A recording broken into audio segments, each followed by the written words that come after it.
Friend with benefit মানে বোঝো? না, এটার মানে তো ঠিক বুঝি না।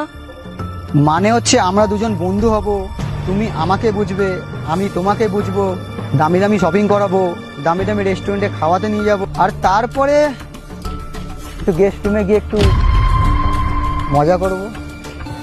এবার বুঝতে পারলে কেমন বন্ধু? হ্যাঁ, বুঝতে পেরেছি। কলেজে পড়ি, এটুকু বুঝবো না? এই নে টিফিনটা, মাছের ঝোল আর ভাত আছে। আরে ইন্দ্র, হ্যাঁ বাবু বলুন। এটা কি হয় তোর? এইটা এইটা আমার বোন হয়। এইটা তোর বোন? দেখে তো মনে হয় না। তুই নিজের দিকটা দেখ আর তোর বোনের দিকটা দেখ, পুরো আকাশ পাতাল তফাৎ তো। আসলে বাবু, আমি যা কাজ করি তার সবটাই বোন আর বোনের পড়াশোনার পিছনে খরচা হয়ে যায়, তাই নিজের দিকটা আর অতটা খেয়াল রাখা হয় না। আসলে ছোটবেলায় বাবা মাকে হারানোর পর বোনের সব দায়িত্ব আমার। এই আমার একমাত্র বোন, এছাড়া আমার আর কেউ নেই, তাই বোনের সব দিকটা আমাকেই দেখতে হয়। তাই তো বলি, প্রতিদিন 1000-1200 টাকা কাজ করিস, টাকাগুলো কোথায় যায়? এবার বুঝতে পেরেছি টাকাগুলো কোথায় যায়।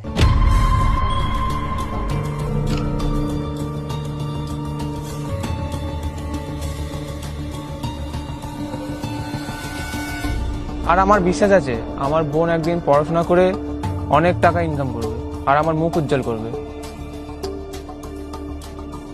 ঠিক আছে বাবু, আমি আমার বোনকে একটু এগিয়ে দিয়ে আসি।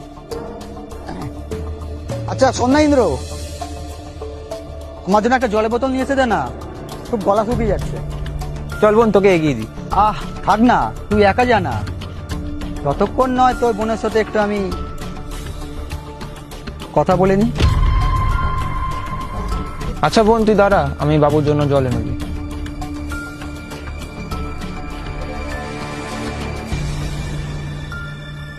বলছি তোমার নাম কি?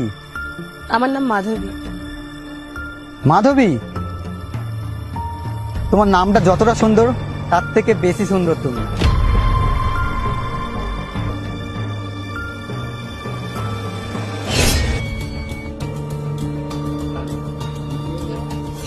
এ কি, তুমি কিপ্যাড ওয়ালা ফোন ইউজ করো?